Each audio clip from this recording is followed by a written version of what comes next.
de l'Éternel. Et je donne la gloire à notre Père qui nous a donné l'opportunité d'être devant vous. Ma prière à l'Éternel est que Dieu qui nous a laissé être en vie jusqu'à cette année,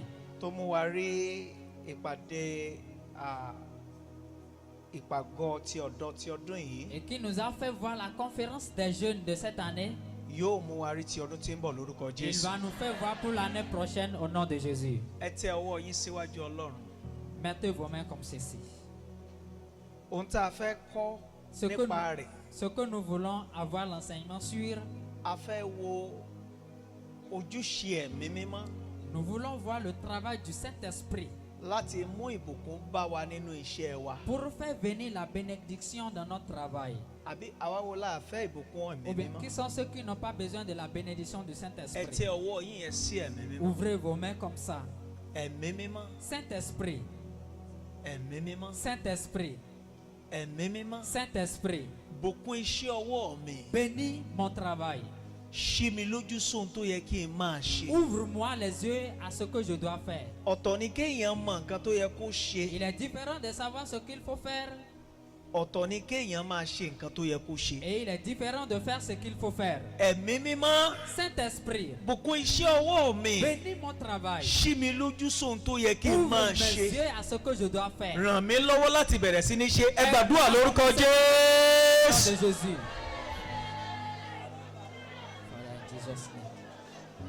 I want you to open my eyes to what I'm supposed to do. I want you to bless.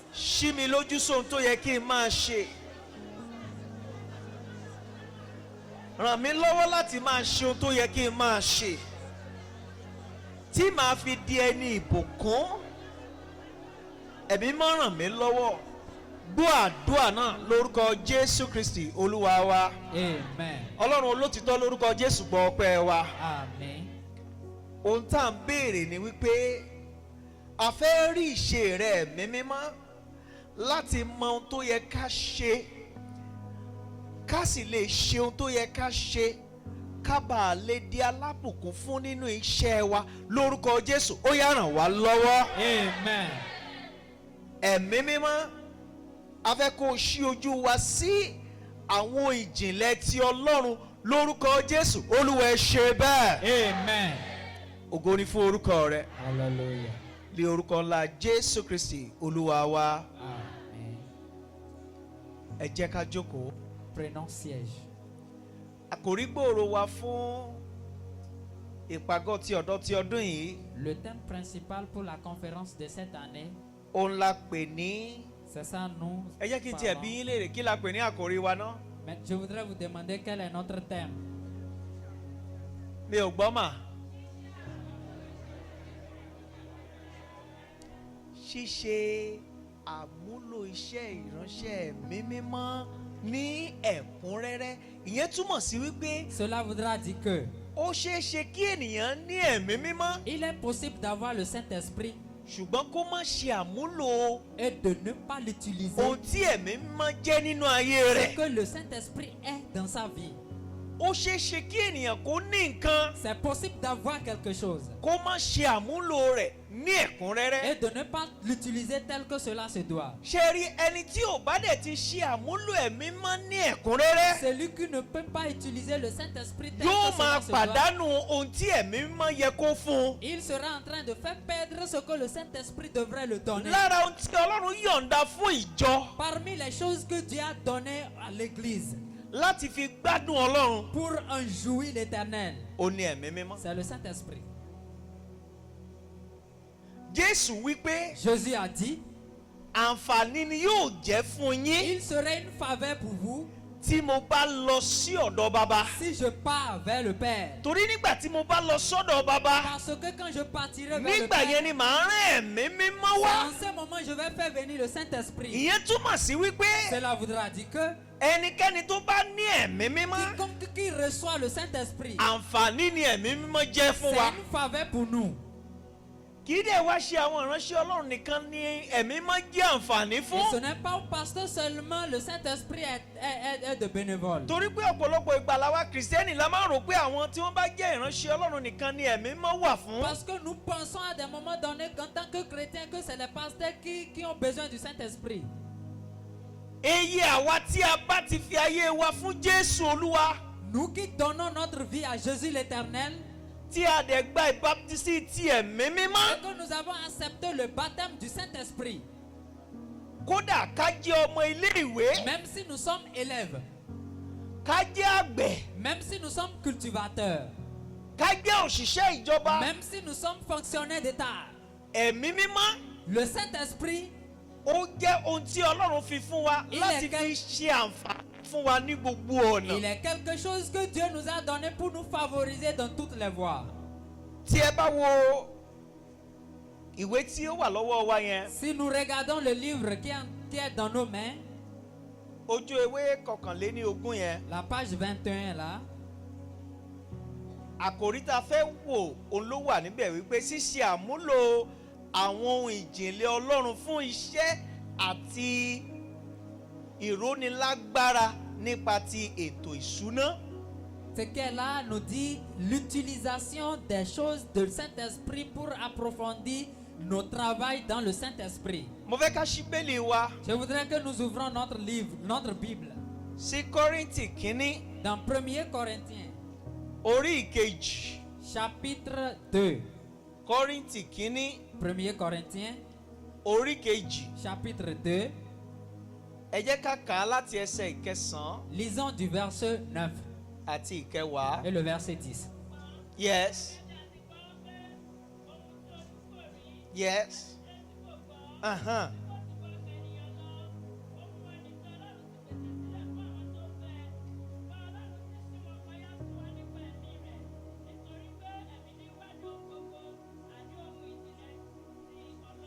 Amen. Amen. Sir, mọ́mì, dádì ẹ àti bọ̀dá mi ẹ wo bí Chers frères et sœurs, regardez ici. ohun tí Ọlọ́run fẹ́ fayé wa ṣe Ce que Dieu veut faire avec notre vie, ojú ò tí ì rírí. on n'a jamais vu ça. Ohun tí Ọlọ́run fẹ́ ṣe láyé mi láyé yín Ce que Dieu veut faire dans votre vie, dans etí ma ò tí vie, ì gbọ́ rí. l'oreille n'a jamais écouté ça. Àwọn èèyàn máa sọ wípé kò sóhun tuntun lábẹ́ ọ̀run. Les gens seront en train de dire qu'il n'y a pas de choses nouvelles sous les cieux. Ṣùgbọ́n ọ̀rọ̀ Ọlọ́run yìí fi yé wa wípé Mais la parole de Dieu nous démontre que ohun tí Ọlọ́run fẹ́ ṣe láyé wa ce que Dieu veut faire dans notre vie, èyí àwa tá a fẹ́ràn rẹ̀, nous qui l'aimons, èyí àwa tá a ti fayé wa fún Jésù, nous qui avons donné notre vie à èyí àwa Jésus, tí a gbà wípé Jésù ọmọ Ọlọ́run ni Et nous- a sì ti kọ ẹ̀ṣẹ̀ wa sílẹ̀ láti máa gbé nínú rẹ̀. qui avons accepté que Jésus est l'enfant de Dieu, qu'on a déjà laissé notre péché et être dans Dieu. Ojú ò tí ì rí nǹkan tọ́lọ́run fẹ́ fi wá ṣe. Les yeux n'ont pas encore vu ce que Dieu veut faire avec nous. Etí ò tí ì gbọ́ nǹkan tọ́lọ́run fẹ́ fi Les wá oreilles ṣe. n'ont pas encore écouté ce que Dieu veut faire Kò avec tí ì nous. wọ inú ọkàn Ce ènìyàn. n'est jamais rentré dans le cœur de quelqu'un. Ọlọ́run ti wá lọ ọ̀nà kan sílẹ̀ Et maintenant, il a déjà ouvert une voie láti mú ká mọ ohun tí ojú ò tí ì rí, tétí ò tí ì gbọ́, tí ò tí ì wọnú ọkàn pour ènìyàn. que nous sachions ce qu'on n'a jamais vu, ce qu'on n'a jamais pensé, ce qu'on n'a jamais fait. Àǹfààní tó fún wa òun náà ni ẹ̀mí La mímọ́. faveur qu'il nous a donnée, c'est le Saint-Esprit.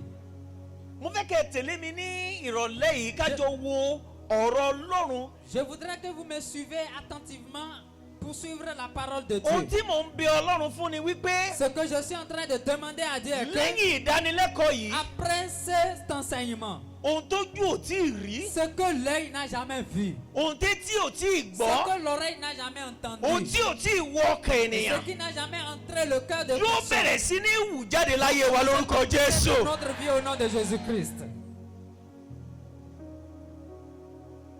Mo mọ̀ pé ẹ ti rí àwọn ilé alájà rí. Je sais que vous avez déjà vu des maisons à étages. Mo mọ̀ pé ẹ ti rí àwọn ọkọ̀ bọ̀bìnì Je rí. sais que vous avez déjà vu des bus Mo mọ̀ propres. pé ẹ ti rí àwọn nǹkan tó dára tó dára tó dára tó dára Je sais rí. que vous avez déjà vu des bonnes choses, bonnes choses. Bẹ́ẹ̀ ò bá tí ì rí, ẹ ò ti gbọ́ rí. Vous n'avez jamais vu, vous avez déjà entendu. Àwọn kan ti rò ó rí. D'autres l'ont déjà pensé. Ṣùgbọ́n tí ò tí ì farahàn láyé Mais wa. se sont pas encore manifestés dans notre vie. àṣírí ibẹ̀ ni wípé Le secret qui est là est que bí ayé wa ò bá ní nǹkan tuntun, si notre vie devrait avoir quelque chose de nouveau, bí iṣẹ́ ọwọ́ yín yẹn ò bá gba nǹkan tuntun, si ton métier là va avoir des transformations nouvelles, tí Ọlọ́run bá máa ṣe nǹkan tó lágbára nínú ayé wa, si Dieu doit faire quelque chose d'important dans notre vie, a nílò ẹ̀mí mímọ́. nous avons besoin du ẹsẹ̀ Saint-Esprit. kẹwàá yẹn jẹ́ kó yé wa Le wípé verset 10 nous faisait comprendre que ṣùgbọ́n Ọlọ́run ti ṣí ipayá fún wa. Dieu nous a déjà révélé. mo ń bi Ọlọ́run pé ẹ̀kọ́ yìí yóò ṣí wa lójú sí ohun tó yẹ ká mọ̀. C'est-à-dire que cet enseignement va nous ouvrir les yeux à ce que nous devons connaître. tó bá dẹ̀ ṣí wa lójú tán, Et s'il ouvrait nos yeux, yóò wá fi ohun ìjìnlẹ̀ ti Ọlọ́run hàn il wá. va nous montrer des choses profondeurs de Dieu. ẹ wò ó, tẹ́ ẹ bá rí ẹnìkan tó ń ṣe àṣeyọrí, Si vous voyez quelqu'un qui a de succès, àṣírí kan wà tó mọ̀ táwọn tó kú ò mọ̀. il y a un secret qu'il connaît, d'autres ne connaissent pas. ṣé nǹkan tí mo sọ yẹn ṣó yé wa sà? Est-ce que vous avez compris ce que j'ai dit?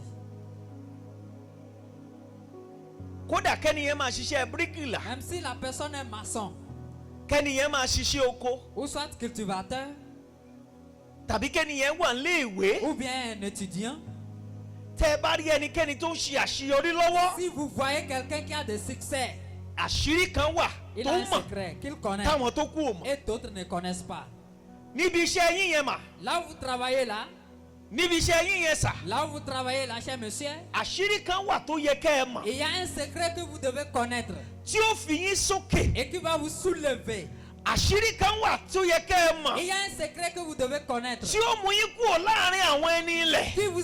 qui va vous enlever parmi les àṣírí gens. kan wà tó yẹ kẹ́ ẹ mọ̀, Il y a un secret que vous devez savoir tí ó sọ yín di àwòkọ́ṣe fún àwọn ẹlòmíràn. qui va vous démontrer à d'autres personnes et ils vont prendre comme exemple. ṣé ẹ mọ̀ wípé àwọn kan wà tó yẹ pé títí dòní àwọn kan fi wọ́n gbàdúrà ni pé "Ah, Ọlọ́run ò dẹ̀ ṣàánú fún mi náà bó Vous ṣe savez ṣàánú bien fún que lágbájá." jusqu'aujourd'hui là, d'autres prient avec le nom de certains gens que Dieu. kẹ́yìn náà bá a lè di ẹni tí àwọn èèyàn máa wò níwájú Ọlọ́run Pour pé que vous soyez aussi exemplaires. Ọlọ́run ò dẹ̀ rìn mí náà lọ́wọ́ bó ṣe ran lágbájá. Mais dès tel que tu as aidé telle personne, àṣírí kan wà tó yẹ kẹ́ ẹ mọ̀. un secret que vous devez mo connaître. ń gbàdúrà ní ìrọ̀lẹ́ Je yìí prie cette soirée bí àṣírí tó yẹ ká que mọ̀, le secret que vous devez connaître, àṣírí tó yẹ ká mọ̀, le secret que nous devons connaître, tí ó fi wá tí ó sọ wá di àwòkọ́ṣe ńlá fún àwọn qui va ènìyàn, nous transformer à être exemple aux yeux des gens, tí ó sọ wá di ẹni tí àwọn èèyàn máa bẹ Ọlọ́run nítorí qui va tiẹ̀. nous transformer à des gens pé exemplaires. Ọlọ́run ò bá dẹ̀ ṣèmi náà bí èyí. Tu pouvais me faire comme ça aussi. àṣírí rẹ̀ Ọlọ́run á fi hàn wá lórúkọ Jésù. Amen. Ce secret-là, Dieu va nous donner au nom de Jésus. ní ọ̀pọ̀lọpọ̀ ìgbà À des moments donnés, àwa kìrìsìtẹ́nì a máa yan ara wa jẹ nous chrétiens là, on va se moquer. nítorí pé a ò mọ ohun tí Ọlọ́run ti fi ẹ̀mí mímọ́ ṣe fún wa. Parce que nous ne savons pas ce que Dieu a fait du Saint-Esprit de nous. ní ọ̀pọ̀lọpọ̀ ìgbà Bon nombre de fois, ẹ̀mí mímọ́ ó fẹ́ ràn wá lọ́wọ́ láti gbé iṣẹ́ wa sókè. le Saint-Esprit veut nous aider à soulever notre métier. ẹ̀mí mímọ́ fẹ́ fi ọ̀nà àti ṣàṣeyọrí ó fẹ́ fi hàn wá. Le Saint-Esprit veut nous montrer la voie du succès. ṣùgbọ́n nítorí pé a ò ní ìbáṣepọ̀ tó kún mọ́ pẹ̀lú ẹ̀mí Mais mímọ́, parce que nous n'avons pas un rapport fixe avec le Saint-Esprit. torí pé a ò bá ẹ̀mí mímọ́ rìn bó ṣe yẹ ká bá a rìn, Parce que nous ne marchons pas avec le Saint-Esprit tel que cela se doit. torí pé ọ̀pọ̀lọpọ̀ wa a ò tiẹ̀ gbàgbọ́ pé ẹ̀mí mímọ́ wà. Parce que bon nombre parmi nous, nous ne croyons pas qu'il y a même cet esprit. ọ̀pọ̀lọpọ̀ ní òde tiẹ̀ gbàgbọ́ wípé ẹ̀mí mímọ́ lè dá sí ọ̀rọ̀ tó kan ayé wọn. Bon nombre parmi nous ne pensent même pas que le Saint-Esprit pourrait intervenir de ce qui les concerne. ṣùgbọ́n mo wá láti sọ fún wa ní ìrọ̀lẹ́ Mais je yìí suis pé venu pour vous faire comprendre ce soir que ohun gbogbo tó kan ayé wa tó kàn wá lẹ̀mí mímọ́ fẹ́ dá sí. tout ce qui touche notre vie, le Saint-Esprit veut intervenir. ẹ sọ fẹ́nìkan lẹ́gbẹ̀ẹ́ Dis yín à wípé quelqu'un à côté de toi que ohun gbogbo tí ó kan ayé rẹ toute chose qui touche ta vie, òun lẹ̀mí mímọ́ fẹ́ dá sí. c'est ça que Saint-Esprit veut régler. ẹ̀mí mímọ́ fẹ́ fi ohun ìjìnlẹ̀ nípa ayé rẹ hàn. Le Saint-Esprit veut te montrer des choses profondes concernant ta vie. ẹ̀mí mímọ́ fẹ́ fi àwọn àṣírí tó yẹ kó o mọ̀ fún ìgbéga rẹ Le hàn. Saint-Esprit veut te montrer des secrets pour que tu dois savoir pour te soulever. ẹ fẹ́ kí n fi hàn yín nínú Bíbélì àbí? Vous voulez que je vous demande cela dans la Bible? Ẹ jẹ́ ká lọ sínú ìwé Jòhánù. Allons dans le livre de Jean. Gbogbo èèyàn tó lè ka Bíbélì ẹ ṣí Tout Bíbélì yín celui qui síbẹ̀. peut lire la Bible. Torí mo mọ̀ wípé Ouvrez. lẹ́yìn ibi tí mo fẹ́ fi hàn yín, Parce que je sais bien qu'après avoir vous montré ceci, àwa náà ó lè sọ wípé èmi lè ṣe ohun gbogbo nípasẹ̀ Kristi ẹni tó ń fi agbára fún mi. nous pouvons dire que nous pouvons faire toutes choses dans Christ, celui qui nous a fortifiés. Jòhánù orí kẹrìnlá Jean chapitre 14, ẹsẹ̀ kẹrìndínlọ́gbọ̀n. verset 26. Mo ń bọ̀ mo fẹ́ kẹ́nìkan kà á, Je voudrais que quelqu'un lise. ṣùgbọ́n ẹ bá mi fún ẹnìyẹn ní máì. Mais donnez des micros à la personne. Yes. Yes. Ẹnìyẹn ò tí ì gba mic. ṣùgbọ́n Yes. olùtùnú náà Olùtùnú náà, ẹ̀mí mímọ́ ẹ̀mí mímọ́, ẹni tí bàbá yóò rán ní orúkọ mi ẹni tí baba yóò rán ní orúkọ mi. òun ni yóò kọ́ yín ní ohun gbogbo Ẹ́ yóò sì rán mo ń yín bọ̀. Yóò kọ́ yín ní kíni? Il va vous yóò kọ́ apprendre yín ní quoi? ohun gbogbo. Kí ló kù tí ò sí nínú ohun gbogbo? Il y a quoi qui n'est pas dans toutes choses? Ẹ́ Répondez-moi. ẹ jẹ́ n bá àwọn ọmọléèwé sọ̀rọ̀. Il faudrait que je parle avec les étudiants.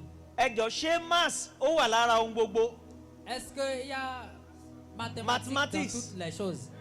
Ṣé ó wà lára ohun gbogbo? Est-ce qu'il y a ça dans toutes les choses? Ẹ sure. Vous êtes sûr? Subject tó le yẹn ṣó wà lára ohun gbogbo? La matière la plus difficile là, c'est dans toutes les choses? Ok, bóyá àwọn ìwé àwọn ọmọ primary kò sí lára ẹ̀. Ou bien les choses du primaire Ṣé ne sont pas ẹ̀kọ́ dedans? àwọn ọmọ primary ṣó wà lára ẹ̀? Les cours des primaires sont dedans? Ok, bóyá kíní university àti àwọn ìwé gíga ń ga Peut-être les ẹ̀mí mọ̀ kò lè kọ́ọ̀yàn níyẹn. Peut-être le Saint-Esprit. Ṣé mi mọ́ lè kọ́ yín? Enseigner là. Ok, ẹ jẹ́ àwọn tó ń tajà ń bì. Ceux qui vendent des choses ici, les Ẹ jọ, ménagères. àwọn tí wọ́n ń ta ọjà ṣé ẹ̀mí mọ́ lè kọ́ wọn lóhun gbogbo? Est-ce que le Saint-Esprit peut les enseigner? Ẹ máa rí pé wọ́n wò pé ṣé mi mọ́ mọ business ni? Vous allez voir, ils sont en train de dire peut-être si le Saint-Esprit sait Hein? ce qu'on appelle affaire. Ṣé ẹ gbàgbọ́ pé ẹ̀mí mọ́ lè kọ́ yín ní business yín? Est-ce que vous croyez que le Saint-Esprit peut vous enseigner? Ẹ jọ àwọn tí wọ́n ń dáko sà. Les cultivateurs là, Ṣé ẹ gbàgbọ́ pé ẹ̀mí mọ́ lè kọ́ yín ní nǹkan bó ṣe yẹ ká ẹ gbìn nǹkan? est-ce que vous croyez que le Saint-Esprit peut vous guider? Comment s'aimer certaines choses?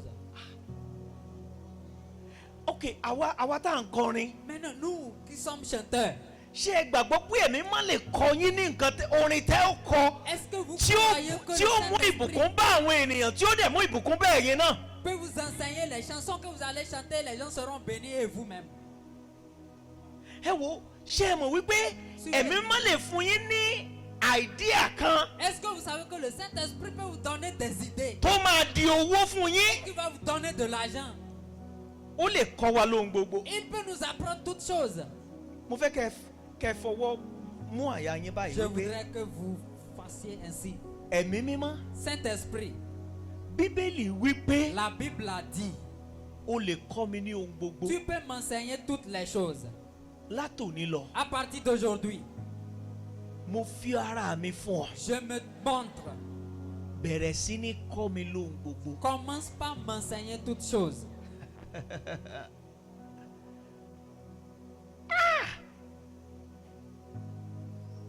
Àìmọ̀ àti bá ẹ̀mí mímọ́ sọ̀rọ̀ La non-maîtrise de comment parler avec le Saint-Esprit, òun ló jẹ́ ká máa sọ àwọn ọ̀pọ̀lọpọ̀ àǹfààní nù. c'est ça qui fait que nous perdons certaines faveurs. Olórin wa kan sọ wípé Il y a un chanteur qui dit, ọ̀pọ̀lọpọ̀ àǹfààní là ń sọ ọ́ il y nù. a beaucoup de faveurs que nous A sì ń perdons. jẹ̀rora púpọ̀ Et nous sommes en train nítorí de pé ò ṣe kí ni. parce que A ò fi ohun gbogbo ṣàdúrà níwájú rẹ̀. toutes les choses de la prière. Torí pé a ò bá ẹ̀mí mímọ́ sọ̀rọ̀ bó Parce ti que tọ́. nous n'avons pas parlé avec le Saint-Esprit. Ó tel ní ò qu'il jẹ́ faut. ká ti gbádùn ẹ̀mí mímọ́ C'est bó pour ti yẹ. cela que nous ne jouons pas du Saint-Esprit tel qu'il faut. Kí là ń pè ní ohun ìjìnlẹ̀ Ọlọ́run? Qu'est-ce que nous appelons choses profondes de Dieu? Ohun ìjìnlẹ̀ Ọlọ́run ni àwọn ohun tí ojú ò tí ì rí rí. Les choses profondes de Dieu sont des choses que l'œil n'a jamais vues. àwọn tí ẹ̀mí mímọ́ lè fi hàn ènìyàn Les choses que le Saint-Esprit va démontrer aux gens fún ìgbédìde àti ìbùkún ènìyàn. pour le soulèvement et la bénédiction des gens. Lára àwọn ìjìnlẹ̀ Ọlọ́run Parmi les choses profondes de Dieu, ó ní ìwà Ọlọ́run, nous allons parler du comportement de Dieu, àbùdá Ọlọ́run, la créature de Dieu, àwọn ìwà mímọ́ rẹ̀, les comportements saints, ìwà òtítọ́ rẹ̀, les comportements de justice, ìfẹ́ Ọlọ́run. l'amour de Dieu. Àwọn àbùdá Ọlọ́run yìí lára rẹ̀ lápè ní àwọn ohun ìjìnlẹ̀ Ọlọ́run. Les créatures de Dieu, ça c'est parmi ça on appelle les choses profondes de Dieu. Ohun ìkejì tí ìjìnlẹ̀ Ọlọ́run túmọ̀ sí, La deuxième chose en quoi on peut exprimer la profondeur ó de ní Dieu, ètò Ọlọ́run. c'est ça, les paramètres de Dieu. Ètò Ọlọ́run fún ayé yín. Les paramètres de Dieu pour notre vie. Kó tó di pé a bí olúkúlùkù wa ní Bíbélì wípé Avant qu'on ne soit né, la Bible a dit. Ọlọ́run ló ń mọ̀ wá kó tó di pé a mọ̀ wá gan nínú ìyá wa. Dieu a dit qu'il nous connaissait avant que nous soyons même dans le ventre de Ó notre ní mère. èmi ní èrò rere sí Il a yín. dit que j'ai de bonnes pensées à vous. Mo ní ètò fún Et yín. j'ai des paramètres pour vous. Ìjìnlẹ̀ Ọlọ́run ó ní ètò Ọlọ́run. La profondeur de Dieu, c'est son plan. Ohun kẹta tí ìjìnlẹ̀ Ọlọ́run túmọ̀ sí, Et encore une chose que la profondeur de Dieu peut s'expliquer, ọgbọ́n Ọlọ́run tó farasin. l'intelligence de Dieu qui est cachée. Ọgbọ́n Ọlọ́run tó farasin. L'intelligence de Dieu qui est cachée. Ṣé rí tí ẹnikẹ́ni bá ṣàṣeyọrí láyé, Si quelqu'un a de succès sur la terre, ọgbọ́n Ọlọ́run tó mọ̀, la sagesse de Dieu qu'il connaît, òun ló sọ ẹni yẹn di ẹni tí ó mọ̀ c'est ṣe. ça qui l'a poussé à avoir le savoir-faire. Ọgbọ́n Ọlọ́run tó farasin. L'intelligence cachée de Dieu. Tí a bá kíyèsí àwọn nǹkan tí a ti sọ Si wọ̀nyí, nous vérifions bien les choses que nous avons citées, a ó rí wípé nous allons voir que ẹ̀mí mímọ́ nìkan c'est le seul Saint-Esprit, ó ní ẹni tí Ọlọ́run ti fún gbogbo ẹni tó fayé ẹ̀ fún Jésù Olúwa c'est lui, Dieu a donné celui qui a donné toute sa vie à Dieu, láti ní irú ìwà bí Ọlọ́run. à avoir les comportements comme celui de Dieu. Àwọn tí wọ́n bá máa mọ ètò Ọlọ́run fún ayé wọn, Et celui qui doit savoir le plan de Dieu pour sa vie, ẹ̀mí mímọ́ gbọ́dọ̀ ṣiṣẹ́ le nínú wọn. Saint-Esprit doit travailler en lui. Àwọn tí wọ́n bá rìn nínú ọgbọ́n Ọlọ́run tí tó farasin, Celui qui va marcher dans l'intelligence cachée de Dieu, wọ́n gbọ́dọ̀ ní il doit ẹ̀mí Ọlọ́run. avoir l'Esprit de Dieu. Ẹ wo sà, Suivez. tó bá ní ohunkóhun tí mo fẹ́ kẹ́ ẹ S'il y gbìyànjú a quelque chose que je voudrais que vous essayiez láti àṣálẹ̀ yìí lọ À pé partir de ce soir, kẹ́ ẹ lè lọ wá rí, pour que vous puissiez trouver, ó ní kí ẹ wá ẹ̀mí mímọ́ rí. c'est de chercher et trouver le Saint-Esprit. Ẹ gbìyànjú, Efforcez-vous, ẹ wá ẹ̀mí mímọ́ rí. cherchez le Saint-Esprit. Tí ẹ bá wá rí Si tán, vous retrouvez le Saint-Esprit, ẹ wá fi ara yín fún un. maintenant donnez-lui. Ohun tí mo mọ̀ tó dá mi lójú Ce ni que je wípé sais, je suis certain que kò sí ẹni tó wá ẹ̀mí mímọ́ rí il n'y a pas celui qui a recherché le Saint-Esprit táyé ẹ̀ dà bákan náà. et qui est encore même chose. Ẹ yẹ kí n sọ ìtàn mi kékeré kan fún Je yín. voudrais vous conter une petite histoire. Nígbà tí mo ń lọ sí school primary school. J'étais au cours primaire, Mo parí primary school. j'ai fini le primaire, Mo ti bọ́ sí junior secondary school. je suis déjà au cours secondaire premier cycle. Ṣùgbọ́n ṣe mí láàánú láti sọ fún yín wípé J'ai pitié de vous dire que ní gbogbo JSS 1 mi, dans ma classe de 6e, mi ò lè dáwèé kà. je ne pouvais pas lire. Ẹ gbọ́ nǹkan tí mo Vous sọ n'avez yẹn. pas entendu ce que j'ai dit, hein? Mi ò lè ṣe kíni. Je ne pouvais pas faire quoi? Kódà wọ́n ṣe test kan fún wa. Ils nous ont fait des tests Dictation. dans la dictée. Ẹnu nǹkan tí mo mọ̀ spare. La seule Tí chose mo que lè je kọ́lẹ̀ fúnra pouvais mi. épeler, que je peux écrire moi-même, Ọ̀rọ̀ mẹ́rin péré. c'est 4 mots. Iron. Et le fer, Ìgbà yẹn dẹ̀ ní mo máa ń lọṣọ gan. Ah, Tí n ça bá va. lọṣọ báyìí tí gétọ̀ mi aṣọ mi ó yọ tí ó en ṣe. ce moment-là, je savais repasser mes tissus et ça va démontrer proprement. Ìgbà tí tíṣà wa máa pè mí dìde dúró. Et quand le maître voulait m'appeler ou bien Ó l'enseignant fi voulait bú m'appeler, mi, ó fi bú mi il gan. m'a trop insulté Olódo proprement. ràbàtà ni Et mí. c'est un fainéant. Pé iron nìkan ni mo mọ̀ kọ́nu gbogbo nǹkan tán pè. Il Mẹ́wàá tán pè, connaître ẹyọ le fait. kan ni mo gbà. Dans 10 choses, j'ai eu un. Ṣùgbọ́n lẹ́yìn tí mo fi ayé mi fún Jésù. Mais quand j'ai laissé ma vie à Jésus, tí mo gba ẹ̀mí et mímọ́. que j'ai reçu le Saint-Esprit. Mà Suivez.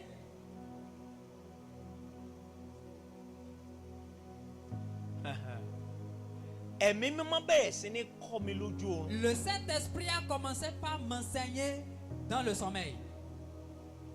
Ó mú mi mọ àwọn tíjà tí mo lè lọ bá Il tí ó ràn mí il lọ́wọ́. m'a fait voir les enseignants que je peux aller vers qui pourront m'aider. Títí mo dẹ̀ fi parí secondary school mi. Jusqu'à finir mes cours secondaires. Wọ́n pe subject kan topic kan ní mathematics, Yeah. binary numbers. Il y a un sujet en mathématiques qu'on appelle les nombres binaires. Níwájú Olúwa Ọlọ́run Ísírẹ́lì ni mo ti ń sọ̀rọ̀ Je suis yìí. en train de parler devant Dieu d'Israël. Ẹ̀mí mọ́ dẹ̀ wá láti kọ́ mi Le lójú oorun Saint-Esprit est mi. venu m'enseigner dans mon sommeil. Mà Suivez. bí mo ṣe ń sọ fún yín, Tel que je suis en train de vous mo parler. rántí ohun tá a kọ́ mi. Je me rappelle des choses qui m'ont été enseignées. Ohun tí mo ń sọ fún wa ni Ce wípé que je suis en train de vous dire. bí a bá wá ẹ̀mí mímọ́ rí, Cherchons le Saint-Esprit. kò sóhun tí ò lè kọ́ wa. Il n'y a pas ce truc-là qui ne peut pas nous enseigner. Lónìí nípa orí ọ̀fẹ́ Ọlọ́run, Aujourd'hui, par la grâce de Dieu, ibi téèyàn kàwé dé, là où on peut aller dans l'étude, PhD, doctorat, yes, ìmọ̀kàdé. j'ai le Èmi doctorat. ọmọ tí mi ò ṣe kíni, Moi qui ne tí mi ò faisais mọ̀wé pas kà lire, lánàá nìyẹn o. je ne savais pas lire. Ẹ̀mí mọ́ lè yí ìtàn ènìyàn Le padà Saint-Esprit peut transformer ta vie tó bá bẹ̀rẹ̀ sí ní kọ́ wa. s'il commence pas à nous enseigner. So ẹ jẹ́ wò nínú ẹ̀kọ́ yìí, Pour cela, nous allons regarder dans la àwọn l'enseignement. ìṣòro tí ènìyàn ń dojú kọ Les láyé problèmes que nous faisons face sur terre tí ẹ̀mí mímọ́ lè wá ojútùú et sí. que le Saint-Esprit peut régler. Tí a bá wo Róòmù orí kẹjọ yẹn, Si vous regardez le livre de Romains, ẹsẹ̀ chapitre 8, kọkàndínlógún yẹn, verset 19. Róòmù orí kẹjọ ẹsẹ̀ kọkàndínlógún, Romains 8, 19. yes, Oui. Róòmù, nítorí ìfojúsọ́nà tí ẹ̀dá dúró dè yes, fún àwọn ọmọ Ọlọ́run. mọ́mí ẹ̀ tún kà. Reprenez. Nítorí Ìfojúsọ́nà tí ẹ̀dá dúró dè ìfojúsọ́nà tí gbogbo ẹ̀dá ń dúró dè, ìfihàn àwọn ọmọ Ọlọ́run. ó ní ìfihàn àwọn ọmọ Ọlọ́run. Ah, Yorùbá ò gbé dáadáa. Le Yoruba n'a pas Ṣé bien kẹ́nìkan bá mi expliqué kà ça. ní English? Est-ce que quelqu'un peut lire en anglais? Romans chapter 8 verse 19. Okay. The earnest expectation of creature C'est que la créature est en train, la chose précieuse que la créature est en train d'espérer de nous is the manifestation est la manifestation of the sons of God. du Fils de Dieu. Ẹsẹ̀ tó tẹ̀lé, Le yes, verset suivant. Nítorí yes. àtẹ̀rí ẹ̀dá pa fún asán Atẹ́rí ẹ̀dá bá fún asán, kì í ṣe ìfẹ́ rẹ̀ kì í ṣe fẹ́ rẹ̀. ṣùgbọ́n nítorí ẹni tó tẹ orí rẹ̀ bá Yes. ní ìrètí. Now, ṣe rí títẹrí ẹ̀dá bá Fait baisser la tête d'un lára àwọn d'une nǹkan tó ń créature. tẹrí ẹ̀dá bá, Parmi les choses qui baissent ó la ní tête, ìṣòro ènìyàn. c'est le problème de l'homme. Ó ní ìṣòro C'est le ènìyàn. problème de l'homme. Gbogbo ìṣòro ènìyàn láti ti pín sí ọ̀nà mẹ́fà. Et que les problèmes de l'homme sont divisés en 6 étapes. Gbogbo ìṣòro ènìyàn Les pátá problèmes humains sont mis. la lè pín sí ọ̀nà mẹ́fà On peut yìí. les diviser en 6 parties. Ẹ̀mí mọ́dẹ̀ ní ojútùú. Et le Saint-Esprit a des solutions. Ó ní àṣírí Il a des choses concrètes láti mú ìṣòro wa tán. pour faire finir nos problèmes. Ìṣòro àkọ́kọ́, Le premier problème, ìṣòro tí à ń dojúkọ tó jẹ́ ti àjùmọ̀gbépọ̀. les problèmes communs que nous vivons ensemble. It is called social problems. On l'appelle les problèmes sociaux. Gbogbo ènìyàn tí Ọlọ́run dá lé, Ọlọ́run dá wa pé ká lè máa bá àwọn ènìyàn ṣe kọ̀. Tout le monde, tout homme créé, Dieu nous a créés pour faire avec des gens. Àṣepọ̀ àwọn ẹlòmíì ló ti mú ibi bá wọn. Et que faire avec certaines personnes ont déjà fait venir de malheur dans Àṣepọ̀ àwọn ẹlòmíì náà ló ti gbé wọn sókè. faire avec certaines personnes déjà soulevé Tí a bá certaines personnes. kíyèsí ọ̀rọ̀ àjọṣepọ̀ ènìyàn, Et si nous vérifions ce qu'on appelle le social, nínú àjọṣepọ̀ ènìyàn, social problem, ó ní àwọn tó ń dáná, tó ń dá àwọn èèyàn lọ́nà, olè jíjà. dans des choses sociales que nous sommes en train de dire, la fait partie des volets qui bloquent les voies pour prendre des choses célestes. Ibẹ̀ ni àwọn oríṣiríṣi ibi ti kún ayé. Et c'est à partir de là des choses mauvaises sont remplies le monde. Ṣùgbọ́n Ọlọ́run ní solution, ó ní ọ̀nà àbáyọ nípasẹ̀ ẹ̀mí mímọ́ láti borí ìṣòro tó ń bẹ nínú ìbáṣepọ̀ pẹ̀lú ènìyàn. Dieu a la solution à partir du Saint-Esprit en relation avec les hommes. Ìkejì, Deuxième point, ó ní ìṣòro c'est le problème òṣèlú. de la politique. Ẹ ó rí i pé ní gbogbo ayé lọ́wọ́lọ́wọ́ báyìí, Vous allez constater dans tout le monde actuellement, ìṣòro òṣèlú ló ń kó bá ọ̀pọ̀lọpọ̀ ènìyàn. le problème de la politique gêne tout le monde. Ọlọ́run dẹ̀ ní Et que Dieu ọ̀nà a àbáyọ la nípasẹ̀ solution ẹ̀mí mímọ́ à partir du Saint-Esprit láti yanjú ìṣòro pour òṣèlú. régler le problème de la politique. Ìṣòro mìíràn, Un autre problème, ó ní ìṣòro ọrọ̀ ajé. c'est le problème de la finance. Ọ̀pọ̀lọpọ̀ ló ń ṣiṣẹ́ tí wọ́n ń ṣiṣẹ́ wọ́n ń làágùn ṣùgbọ́n ohun tí wọ́n mú lọlé ò ká wọn. Vous allez constater que beaucoup travaillent, mais les revenus ne sont pas suffisants. There is global financial crisis, Et economic il y a crisis. une crise globale de l'économie. Ẹ̀mí mímọ́ dẹ̀ lójútùú sí. Et le Saint-Esprit peut solutionner cela. Ìṣòro àyíká. Les problèmes de nos alentours.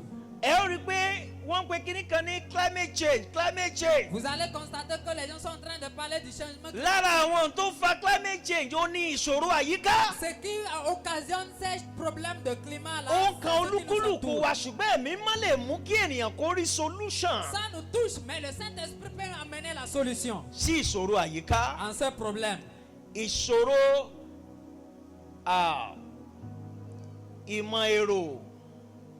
ìmọ̀ ẹ̀rọ, sorry. Le problème de maîtrise des machines. Technology. Le problème de la technologie. Tí ìbá ṣe wípé technology tá fi ní tí Ọlọ́run fún wa ní ọgbọ́n rẹ̀. Si ce n'est pas la technologie que Dieu nous a donnée, Ọlọ́run ló mọ̀ bóyá ẹ bá ti gbọ́ mi mọ́. je ne sais pas si vous pouvez m'écouter encore. Ṣùgbọ́n nígbà tí Ọlọ́run bẹ̀rẹ̀ sí ní mú ìmọ̀ ẹ̀rọ jáde wá. Mais quand Dieu a commencé par donner l'intelligence des Òun lè pè láti Benin Republic ká máa gbọ́ Nàìjíríà ká máa gbọ́ ní UK ká máa gbọ́ ní US. Par là de l'US et du Nigeria. Ọlọ́run ó fi ìyẹn dáhùn sí Dieu a utilisé cela pour répondre ìṣòro ìmọ̀ ẹ̀rọ. au problème de la Ìmọ̀ ẹ̀rọ mú kí nǹkan rọrùn fún ọ̀pọ̀lọpọ̀ ènìyàn. La technologie a fait que les choses sont devenues faciles. Ẹ̀mí mímọ́ dẹ̀ sì lè tún fún wa ní àwọn ohun ìjìnlẹ̀. Le Saint-Esprit peut nous donner encore des choses profondes. Ìṣòro tí mo fẹ́ sọ tó gbẹ̀yìn, ìṣòro kẹfà. Le dernier problème qu'est le sixième, Ó la pè ní àwọn ìṣòro tẹ̀mí. c'est le problème d'esprit. Ṣé ẹ mọ̀ pé gbogbo àwọn ìṣòro tó kù, Vous savez que tout ce que nous avons cité, ìyẹn lè wá solution sí láyìíká rẹ̀. on peut trouver des solutions de nos alentours. Ṣùgbọ́n ìṣòro tẹ̀mí Mais le problème de cet kò esprit, sọ hospital tẹ̀ ti fẹ́ lọ vous ne solve ẹ̀. pouvez pas trouver de solution à l'hôpital. Kódà àwọn dókítà máa sọ fún yín pé Même les docteurs vont vous dire ìṣòro que tó ń dojú kọ yín le yìí, problème auquel vous faites face, ìṣòro tẹ̀mí ni. c'est pour l'esprit. Ìṣòro tẹ̀mí dẹ̀ ni ó burú jù. Et c'est plus grave. Torí ìṣòro tẹ̀mí ó máa ń farahàn nínú ara. Parce que ça se démontre dans la chair. Àti rẹ̀ tó ya wèrè tó sọ pé ọ̀rọ̀ rẹ̀ ìṣòro hospital pé ọ̀rọ̀ tẹ̀mí ni. Vous allez voir, des gens sont Ṣé ti gbọ́ bẹ́ẹ̀ rí? Ils vont dire que non, c'est pas pour l'hôpital. Ìṣòro tẹ̀mí tó wá jù ó ní ìṣòro ẹ̀ṣẹ̀. Et ce qui est plus grave, c'est Ẹjọ́ ta ló ní oògùn téèyàn lè lò láti fi bọ́ lọ́wọ́ ẹ̀ṣẹ̀?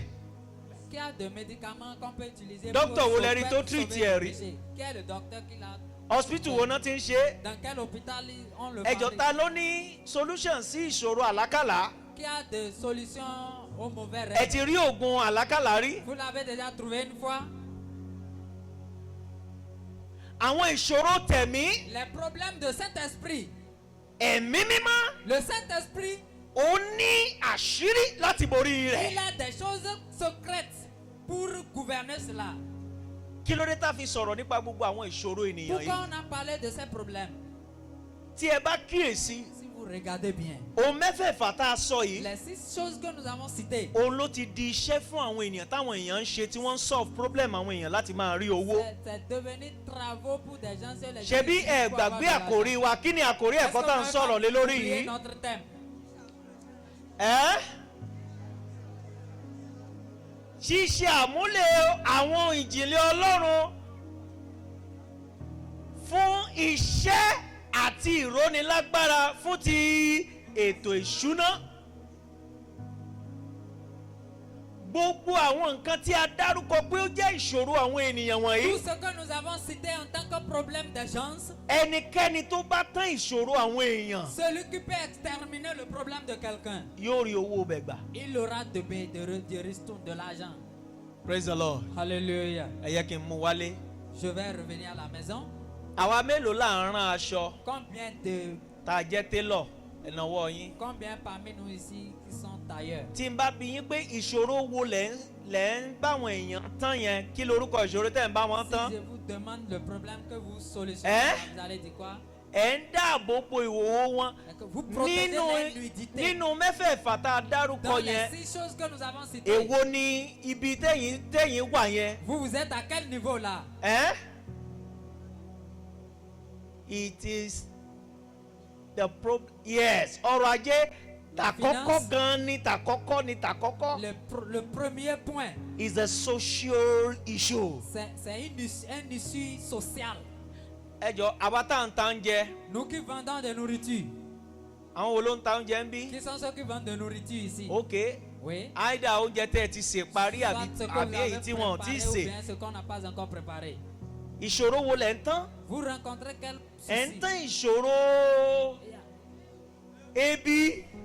Ṣé rí pé tí gbogbo wa bá bẹ̀rẹ̀ sí ní wo nǹkan tá à ń ṣe, ẹ ó rí i pé ẹ̀ ń tán ìṣòro kan. Si nous regardons bien ce que nous faisons, nous allons. Ẹ jẹ́ ń bi àwọn bàbá léèrè. Je vais demander au père. Ẹ gbọ́ sà, ìṣòro wo lẹ̀yin ń tán? Quels sont les problèmes que vous terminez?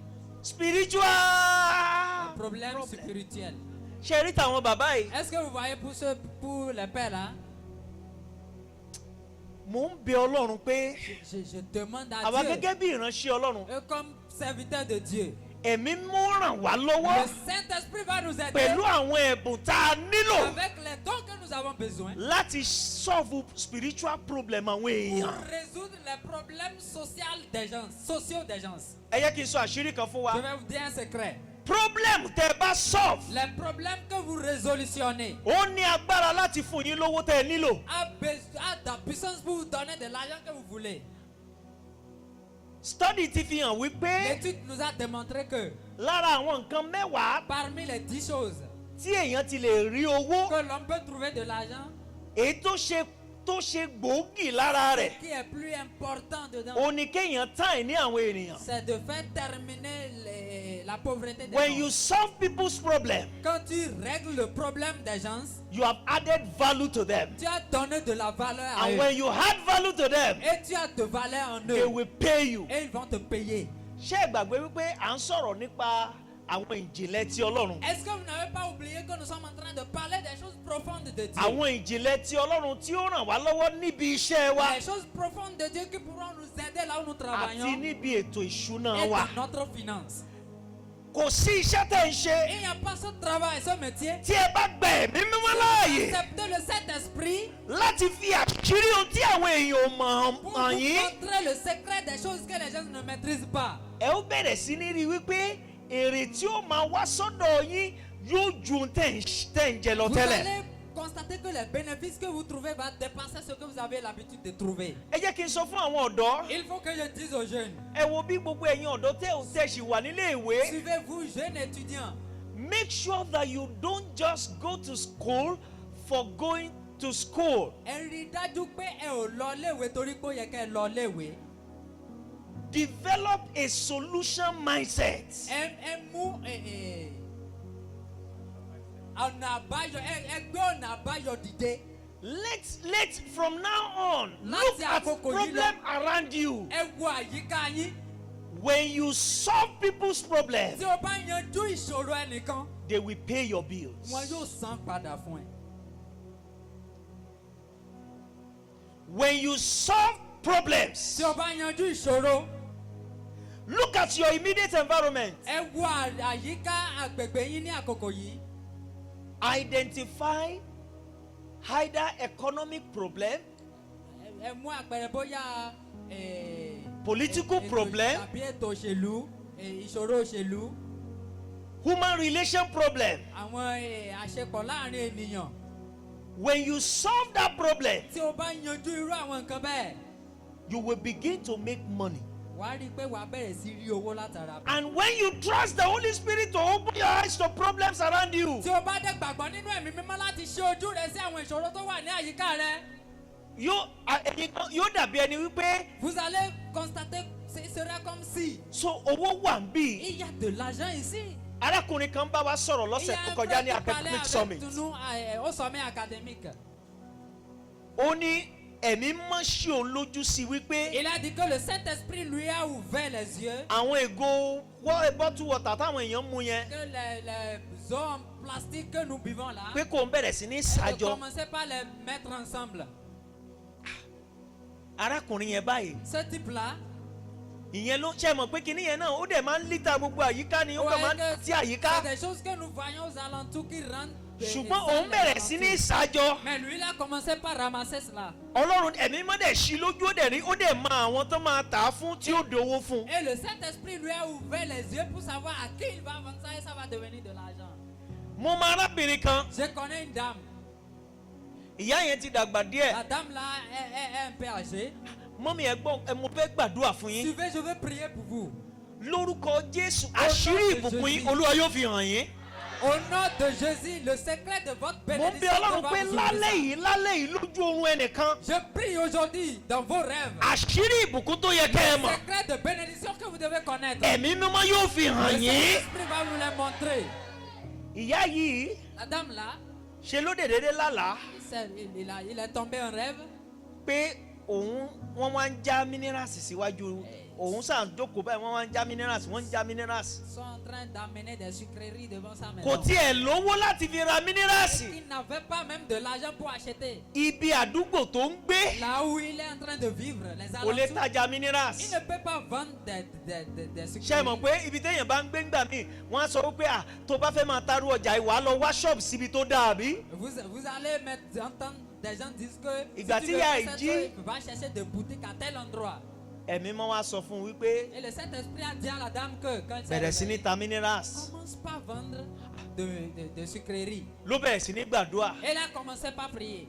Ó sọ fáwọn ènìyàn Elle a dit aux gens, àwọn kan fún lówó díẹ̀ certains lui ont donné de pé l'argent. ó yá lọ fi bẹ̀rẹ̀. Et il a commencé. Ó dẹ̀ bẹ̀rẹ̀. Il a commencé. Ní àdúgbò yẹn náà Dans ni ces alentours-là, ó di ẹni tó ń ta minerals fún gbogbo àwọn tó wà ládùúgbò ẹ̀. il est devenu le fournisseur de sucreries à tous ceux qui sont aux Wọn wá alentours. máa rà lọ́dọ̀ ẹ̀ lẹ́yọyọ o. Et il n'achète pas en détail. Hein. Òun náà wá di ẹni tó ń pe àwọn company pé ẹ bá mi gbé ẹ bá mi kó wọn ní tons in tons in tons. Il a commencé par demander dans les sociétés en tonnes. Ẹ̀mí mímọ́. Le Saint-Esprit. Ẹ jẹ́ ká sáré wọnú Bíbélì ká wo àwọn tí ẹ̀mí mímọ́ ràn On lọ́wọ́ va voir dans la Bible ceux dont le Saint-Esprit a aidé níbi iṣẹ́ wọn. dans leur travail.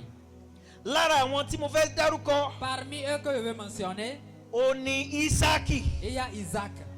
Ṣé ẹ mọ̀ Ísákì ọmọ Est-ce que vous- Ábúráhámù? Connaissez Isaac, le fils d'Abraham? Ṣé ẹ mọ̀ pé ṣé oko ló ń ṣe? Est-ce que vous savez qu'il est cultivateur? Ní Genesis Dans Genèse 26. chapitre 26. Genesis 26. Genèse 26. Ìyàn mú láti ẹsẹ̀ ìkíní yes. Èèyàn kan sì mú ní ilẹ̀ náà. Ìyàn kan sì mú ní ilẹ̀ náà Èèyàn tó tètè kọ́ mú ní ọjọ́ Ábúráhámù. yes Ísákì sì tọ̀ Ábímẹ́lẹ́kì ọba àwọn ará Fílísítà lọ yes sí Gérárì. yes. Olúwa sì Olúwa sì farahàn. fi ara hàn án. Ó sì wí pé Ó sì wí pé má ṣe sọ̀kalẹ̀ lọ sí Íjíbítì. má ṣe sọ̀kalẹ̀ lọ sí Íjíbítì. Jókòó ní ilẹ̀ tí èmi ó fi fún ọ. Jókòó ní ilẹ̀ tí èmi ó fi hàn yes. Máa ṣe àtìpó ní ilẹ̀ yìí. Máa ṣe àtìpó ní ilẹ̀ yìí. Èmi ó sì pẹ̀lú rẹ. Èmi ó sì pẹ̀lú rẹ. Èmi ó sì bùkún fún ọ. Èmi ó sì bùkún fún ọ. Nítorí ìwọ àti irú ọmọ rẹ. Yes Ni èmi ó fi gbogbo ilẹ̀ wọ̀nyí fún. yes. Èmi ó sì mú ara tí mo bú fún Ábúráhámù. Ó tẹ wá lọ sí ẹsẹ̀ ìkejìlá. Verset 12. Nígbà náà ní Ísákì fúrúgbìn ní ilẹ̀ náà. Ẹ́ Nígbà náà ní Ísákì fúrúgbìn ní ilẹ̀ náà. gbogbo èèyàn kí ni wọ́n pè é? Ils ont dit quoi? Nígbà náà ní Ísákì fúrúgbìn ní ilẹ̀ náà. Iṣẹ́ wo ni Ísákì ń ṣe yẹn o? Il fait quel travail? Kí ni mo pe ṣẹ́? C'est quel travail? Ṣé ẹ mọ̀ wípé tẹ́lẹ̀tẹ́lẹ̀ darandaran ni àwọn Ábúráhámù àti ìran rẹ̀? Est-ce que vous savez que les vieux de Isaac étaient Ṣùgbọ́n ní des ìgbà gens- tí ìyàn mú, Mais quand il y a la faim, ẹni tí ẹ̀mí máa fẹ́ fi àṣírí ohun ìjìnlẹ̀ Ọlọ́run hàn. Celui à qui le Saint-Esprit veut montrer les choses profondes. Àwọn de nǹkan Dieu. méjì ló máa ń jẹ́ kí ìyàn tó lè jẹ́ kí ìyàn Il ṣẹlẹ̀. y a deux choses qui pourront amener la fin. Tí ò bá sójò S'il n'y a pas la pluie, tàbí tí government policy bá dé. ou bien si les politiques du gouvernement viennent. Ká sọ wípé kò sójò. Peut-être il n'y a pas la pluie, on disait, Ìyàn wá mú. et il y a la fin. Ọlọ́run wá sọ fún Ísákì pé kó lọ gbìn nígbà tí ò sójò. Dieu a demandé à Isaac d'aller semer quand il y a Ṣé ẹ pas mọ̀ la pé pluie. kò mọ́pọlọ dání? Est-ce que vous voyez que ça n'a pas de sens? Ṣùgbọ́n Ísákì gbọ́ràn. Isaac a écouté. Ọlọ́run wá fún un ní ọgbọ́n láti wá bí ó ṣe máa wẹ́ẹ̀tì oko ẹ̀. Ó wá lọ ń gbẹ́ kànga. Ó ń gbẹ́ kànga. Dieu lui a donné les directives comment pouvoir arroser les plants qu'il a. Il a commencé Ṣé à rí faire des nínú pé Ísákì mọ ohun tí Ọlọ́run fẹ́ kó ṣe? Parce que Isaac savait bien ce que Dieu Ó voulait mọ qu'il ohun ìjìnlẹ̀ Ọlọ́run fún iṣẹ́ rẹ̀. les choses profondes pour son travail. Suivez. Iṣẹ́ mẹ́ta ló jáde fún Ísákì. Il y a 3 travaux qui sont sortis pour Pẹ̀lú Isaac. iṣẹ́ darandaran rẹ̀ ó di mẹ́rin. Avec sa manière Ẹ jẹ́ kí n sáré kaṣẹ́ yẹn. je vais les citer. Iṣẹ́ àkọ́kọ́ Le premier ó travail, ní pé darandaran ni. il est devenu comme peu. Iṣẹ́ kejì Deuxième chose, ó ní pé ó bẹ̀rẹ̀ sí ní gbìn nǹkan ọ̀gbìn. il est devenu cultivateur. Iṣẹ́ kẹta Troisième chose, ó ní pé òun náà wá bẹ̀rẹ̀ sí ní ta omi. il est devenu vendeur de l'eau. Iṣẹ́ kẹrin Quatrième chose, òun náà wá di mákẹ́tà. Ó wá gbogbo àwọn nǹkan tó ń ṣe yẹn ó wá bẹ̀rẹ̀ sí ní pákéjì ẹ̀ wọ́n wá ń tà fún àwọn èèyàn. lui aussi il est devenu fournisseur. Ẹ wá kẹsẹ̀ kejìlá yẹn ẹ kà á yes. Verset 12. rí ọrọ̀ ọdún mú ní ọdún náà. Ẹ mọ́mí ẹ bẹ̀rẹ̀ again Nígbà náà ní Ísákì fúrúgbìn ní ilẹ̀ náà. yes. Ó sì rí ọrọ̀ ọdún mú ní ọdún náà. Ó sì rí ọrọ̀ ọ̀run mú ní ọdún náà. Olúwa sì bù sí i fún un. Ah, mo sọ ní orúkọ Olúwa. J'ai dit au nom puissant de Dieu. Àṣírí tó yẹ kẹ́ ẹ mọ̀. Le secret que vous devez connaître Tí ó jẹ́ kí Olúwa kó bù sí iṣẹ́ va yín. faire que Dieu va bénir votre Lórúkọ métier. Jésù Olúwa yóò fi fún yín. Amen. Au nom de Jésus, Dieu va vous les donner. Mo fẹ́ kẹ́ ẹ ka Bíbélì yẹn ẹsẹ̀ kejìlá yẹn mo Je fẹ́ kẹ́ ẹ voudrais ka que dáadáa. vous lisez le verset 12 là proprement. Torí ohun tí Olúwa yóò ṣe nípa yín Parce nìyẹn. que, à cause de ce que Dieu va faire avec vous. Ẹnì kejì, Deuxième personne, Jósẹ́fù il y a Joseph. ní ilé àjòjì. Sur la terre étrange, Ẹ̀mí mímọ́ ṣí lójú Dieu a ouvert ses yeux sí ohun tí ọba nílò. sur ce que le roi a besoin. Ọba nílò ìtumọ̀ àlá. Le roi a besoin de l'interprétation des rêves. Ọba ní problem. Le roi a des problèmes. Ah, ẹ wò ó, kò sẹ́ni tí ò ní Il n'y ìṣòro. a pas quiconque qui n'a pas de problème. Ẹni tó bá solve problem ẹni tó ní ìṣòro ló máa gba ìbùkún bless ìṣòro yẹn. Celui qui résout le problème de quelqu'un va bénéficier. Ẹ yẹ kí n announce fún yín. Je vais vous dire quelque chose. Bẹ́ẹ̀ bá rí ìṣòro ẹ má sá fún Si ìṣòro vous mọ́. trouvez des problèmes, ne fuyez pas. Bẹ́ẹ̀ bá ti rí ìṣòro ẹ má ṣe kí ni. Si vous trouvez des problèmes, ne Ẹ faites pas. dáhùn. Vous ne répondez pas. Tẹ́ ẹ bá ti rí ìṣòro, S'il y a un problème, il y a un souci. ohun tí kẹ́ kọ́kọ́ rí ni Ce wípé que vous devez voir premièrement est Ah. que ìbùkún mi wà nínú ìṣòro yìí. mon bénéfice est dans ce truc. Olúwa kí ni kí n ṣe Dieu, qu'est-ce que je vais faire? tí ìṣòro yóò fi di ìbùkún fún mi. Et ce problème va devenir bénéfice pour moi. Ọ̀rọ̀ Ọlọ́run wípé La parole de Dieu a dit ó mú kí ohun gbogbo kó ṣiṣẹ́ pọ̀ fún rere pour que toutes les choses travaillent fún àwọn wo à qui? àwọn tó fẹ́. Pour ceux qui l'aiment. Jósẹ́fù wà ní ààfin ọba Fáráò. Joseph est au palais de Pharaon. Gbogbo àwọn tó mọ àlá túmọ̀ ní ilẹ̀ Egypt wọn àrálà yẹn tú. Tous ceux qui pouvaient interpréter des rêves dans l'Égypte ne pouvaient Jósẹ́fù pas dẹ̀ interpréter. dé Joseph est venu. ẹni tó kún fún ẹ̀mí Ọlọ́run. Celui qui est rempli de l'esprit de Dieu. Ọ̀dọ́kùnrin ni Un jeune. kíá ó ṣe ìtumọ̀. En même temps, il a expliqué. Ẹ wo Genesis yẹn Genèse là, 41 chapitre 41, ẹ ka verse 15. verset 15. Fáráò Yes. sì wí fún Jósẹ́fù pé. Yes. Èmi lálàá. Yes. Kò sí ẹnìkan tí ó lè túmọ̀ rẹ̀. Aha. Èmi sì kúrò rẹ̀ pé bí ìwọ bá gbọ́ àlá, ìwọ lè túmọ̀ rẹ̀. Jósẹ́fù sì dá Fáráò ní ohùn pé. Ṣé bẹ́ẹ̀ rántí mò ń bọ̀ mà. Je viens. Ok ẹ madame. ka bẹ̀ yẹn ká lè mọ̀ wípé ẹ̀mí mọ́ ló ràn lọ́wọ́. Yes. Jósẹ́fù sì dá Fáráò ní ohùn pé. Yes. Kì í ṣe mi. Yes. Ọlọ́run ni yóò fi ìdáhùn àlá fún Fáráò. Yes. Ìgbà tó wá túmọ̀ àlá yẹn tán. Après avoir expliqué le rêve, The reward of solving a problem is the reward that is called blessing. Bí ènìyàn bá ti tó bá ti yanjú ìṣòro ènìyàn quand kan, tu règles le problème de quelqu'un, ọ̀nà àti dúpẹ́ lọ́wọ́ ẹ o là ń pè ní ìbùkún. la voie de le remercier, c'est ça qu'on appelle bénéfice et bénédiction. When you solve the problem of a king, you will get the reward of a king. Tí o bá yanjú ìṣòro ọba, o máa gba ẹ̀bùn láti ọ̀dọ̀ ọba. Eh?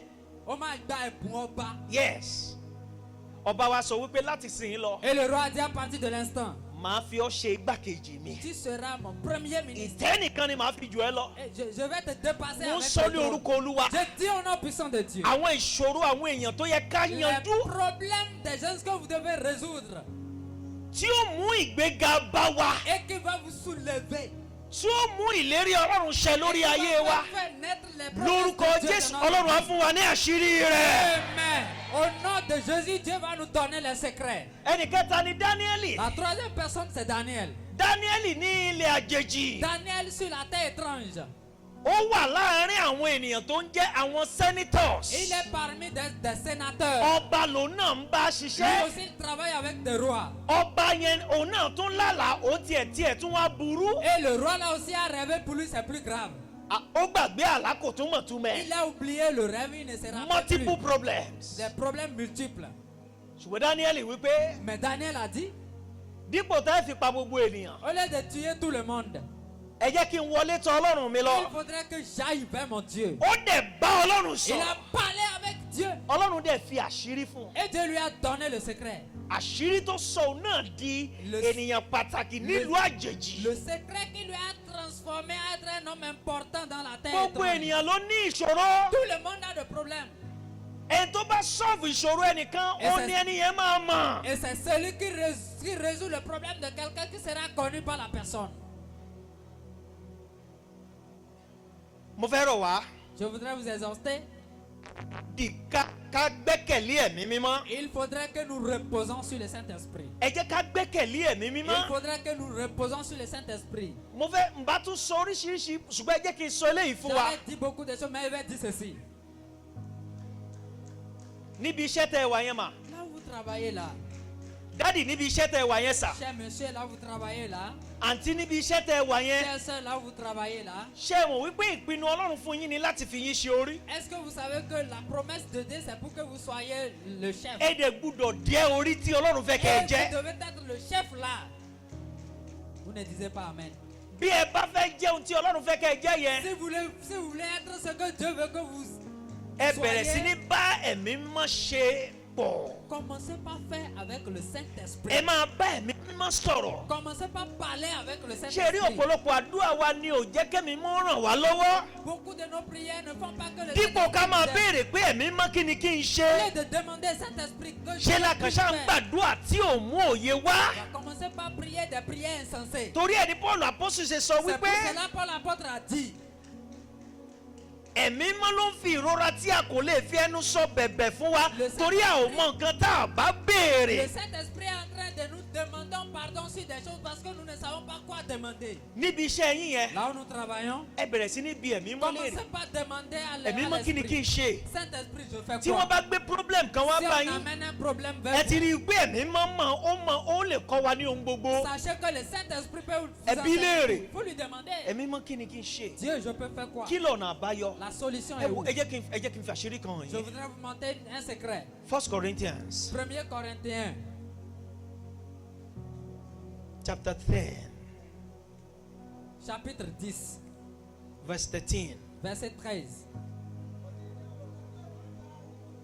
Ṣé ẹ gbọ́ nǹkan tán sọ yẹn mà? Est-ce que vous écoutez ce qui est dit? Kò sí ìdánwò, kò sí ìṣòro kan tó dé bá Il n'y yín. a pas ce problème qui est venu. Mo ń bọ̀ mà, èlùbọ́ lẹ̀yin ń tà. Vous vendez de l'afou, Ṣùgbọ́n gbogbo èèyàn ló sọ pé kòkòrò ti ń wọnú mais èlùbọ́ on wọn. dit qu'il y a des microbes dans les trucs. Kò sí ìṣòro C'est pas un problème tó ti dé bá yín qui dépasse, qui vous arrive níbi iṣẹ́ yín yẹn. dans, là où vous travaillez. Oh, ẹ̀yin wà ní class, Vous êtes dans la classe ẹ̀ ń kọ̀wé. et vous êtes en train d'écrire. Ṣùgbọ́n gbogbo èèyàn ló sọ pé nǹkan tí lecturer ẹ̀ kọ́ wa ò yé wa. Mais tout le monde dit que ce que... Kò sí ìṣòro kan tó dé bá Il n'y yín a pas ce problème qui est venu. níbi iṣẹ́ yín yẹn. Là où vous travaillez là, Níbi iṣẹ́ ìjọba tẹ́ ẹ wà yẹn. dans votre fonction d'état là, Gbogbo nǹkan bẹ̀rẹ̀ sí ní ṣe ó ń dàrú. les choses se bouleversent. Gbogbo èèyàn ń sáré Tout kiri. le monde coupe par-ci par-là. Kò sí ìṣòro kan tó dé bá yín. Vous n'avez pas de soucis. Yes. Ohun tó dé bá yín yẹn ó mọ mọ níwọ̀n fún yín. Tout ce qui est venu là, c'est calculé pour vous. Kò tí ì ju agbára Ça yín ne lọ. vous dépasse pas encore. Yes. Olódodo ni Ọlọ́run. Mais Dieu est juste. Yes. Yóò ṣe ọ̀nà àbáyọ. Il va trouver des solutions. Ní gbogbo ìgbà tẹ́ ẹ bá dojúkọ ìṣòro kí ìṣòro. N'importe quel moment que vous faites face à des problèmes, Kódà kó jẹ́ ìṣòro nílé ọkọ. même si c'est dans votre Ṣé ẹ mọ̀ chez pé votre ìṣòro mari. ilé ọkọ ìṣòro kìíní problem àkọ́kọ́ nìyẹn. Et vous savez que le problème chez les maris, c'est le premier problème. Ìṣòro láàrin bàbá ọkọ àti ìyá ọkọ. Entre les belles-mères, les beaux-pères, Ìṣòro kí ìṣòro tí ò bá wù kẹ́ ẹ ní. n'importe quel problème que vous auriez. Ọ̀rọ̀ Ọlọ́run wí pé La Bible a dit, ọ̀nà àbáyọ wà fún. il y a la solution pour ça. Hallelujah. Alléluia. Mi mọ̀ bóyá ẹ gẹ̀ẹ́tì nǹkan tí Je mo ne sọ sais yìí. pas si vous comprenez ce que je dis. Hein. Ohun tẹ́ ẹ ń là kọjá yẹn ọ̀nà àbáyọ wà En fún. train de traverser là, il y a des solutions pour ça. Ohun tẹ́ ẹ nílò láti béèrè lọ́wọ́ ẹ̀mí mímọ́ ni wípé Vous avez besoin de demander au Saint-Esprit. ẹ̀mí mímọ́ kí lọ̀nà àbáyọ. Saint-Esprit, où est la solution? Ẹ má sunkún mọ́. Faut pleurer, faut pas pleurer. Ẹ má ṣe kí ni. Faut pas faire quoi? Dáníẹ́lì àti àwọn ọ̀rẹ́ rẹ̀. Daniel avec ses amis, Ọba yẹn ti sọ pé òun máa pa gbogbo wọn. le roi dit qu'il va tous les tuer. Dáníẹ́lì ní àwa ẹ̀ lè pa àwa bẹ́ẹ̀ yẹn o. Daniel a dit, vous n'allez pas nous tuer comme Ó ça. dẹ̀ wọlé tó ẹ̀mí mímọ́ lọ. Et il est allé rencontrer Ó le wọlé Saint-Esprit. tó ẹ̀mí mímọ́ Il est lọ. allé chez le Saint-Esprit. Ẹ̀mí mímọ́ kí lọ̀nà Le àbáyọ. Saint-Esprit, où est la solution? Ẹ̀mí mímọ́ kí lọ̀nà Le àbáyọ. Saint-Esprit, où est la solution? Ẹ̀mí mímọ́ kí lọ̀nà àbáyọ. Saint-Esprit, où est la solution? Ẹ̀mí mímọ́ dẹ̀ fi ìran yẹn hàn. La solution lui a été Ó tún sọ démontrée par le ìtumọ̀ rẹ̀ Saint-Esprit. fún. Et lui a expliqué ce- Ní gbogbo ìgbà tí ẹ bá dojúkọ ìṣòro, n'importe quel moment que vous faites face à des problèmes. ẹ béèrè lọ́wọ́ ẹ̀mí mímọ́ Et wípé demandez au Saint-Esprit que kí lọ̀nà àbáyọ. où est la solution? Tí ẹ bá ti béèrè lọ́wọ́ rẹ̀, Demandez.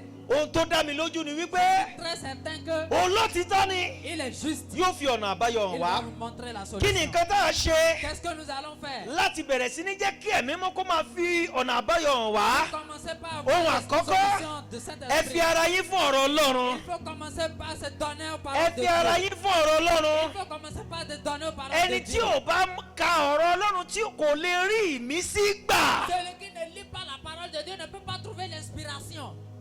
Ohun ìkejì, Deuxième chose, ó ní kí ẹ máa ṣe àṣàrò nínú ọ̀rọ̀ c'est Ọlọ́run. de commencer par méditer la parole Ọ̀tọ̀ de ní Dieu. kéèyàn ka Bíbélì. Il est différent de lire la Bible. Ọ̀tọ̀ ní kéèyàn ṣe àṣàrò. Il est différent de la méditer. Kí là ń pè ní ṣíṣe àṣàrò? Ce que nous appelons le Kéèyàn méditation. kó ronú lórí ọ̀rọ̀ yẹn. Prends pensée. Kó máa bẹ̀ mí mọ́ pé ṣí mi lójú sí n tó ń sọ yìí. Demandez à Dieu d'ouvrir tes yeux sur ce Ohun que ìkẹta, Troisième chose, ó ní kéèyàn kó kún fún ẹ̀mí mímọ́. d'être rempli du Saint-Esprit. Ẹ kún fún ẹ̀mí mímọ́. Remplissez du Saint-Esprit. Ẹ wo ẹ̀mí mímọ́ yìí ṣe kì í ṣe nǹkan kì í ṣe ẹni tẹ́ ẹ̀ lè bá sọ̀rọ̀. Le Saint-Esprit n'est pas quelqu'un à qui vous ne pouvez pas parler. Mi ò ní ọ̀pọ̀lọpọ̀ àkókò láti ṣàlàyé fún Je yín n'ai wípé pas de temps suffisant pour vous expliquer que bí mo ṣe ń bá brọ́dà mi sọ̀rọ̀ ni mo ṣe lè bá ẹ̀mí mímọ́ tel sọ̀rọ̀. que je suis en train de parler avec lui, je peux parler avec Ẹ le lè bá Saint-Esprit. ẹ̀mí mímọ́ sọ̀rọ̀. Vous pouvez parler avec le Saint-Esprit. Ẹnì kẹta Ọlọ́run ni. Il est le troisième homme dans Dieu. Ẹnì kẹta Ọlọ́run Il est ni. le troisième homme Ẹ dans lè Dieu. bá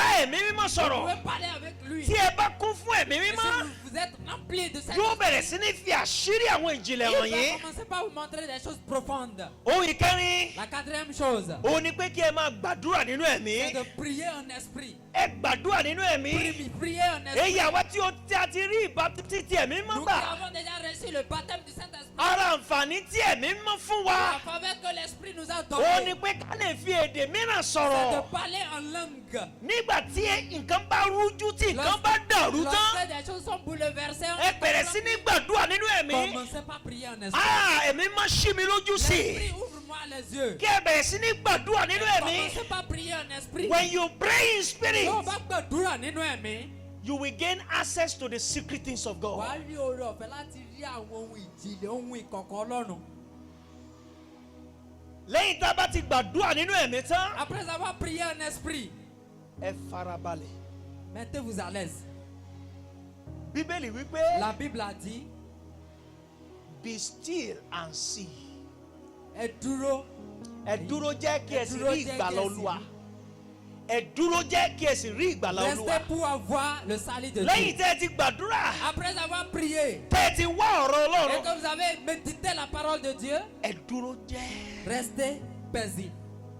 Àwọn èèyàn lè máa sá kiri, ẹ̀yin má Donc, sá vous êtes kiri. en train de courir par-ci, ne courez pas. Nínú ìdúró jẹ́ yín ni Olúwa ti fi àṣírí hàn yín. Là où vous êtes là, Dieu va vous montrer les secrets. Àwọn ọmọ Ísírẹ́lì fẹ́ la òkun pa Les kọjá. Israélites veulent passer par la mer. Ogun Fáráò wà Il y a lẹ́yìn la wọn. guerre de Pharaon derrière. Ọ̀tún ò ṣe é yà sí. Aller à droite, Òsì ò ṣe é yà sí. à gauche, c'est impossible. Òkun pupa ní níwájú Il y a wọn. la main devant. Ìṣòro ńlá ló dé bá wọn. Le problème qui est arrivé, Ohun tí wọ́n sọ ni ce wípé qu'ils sont en train de dire, ṣé òpin wa kọ́ nìyí? est-ce que ce n'est pas notre fin?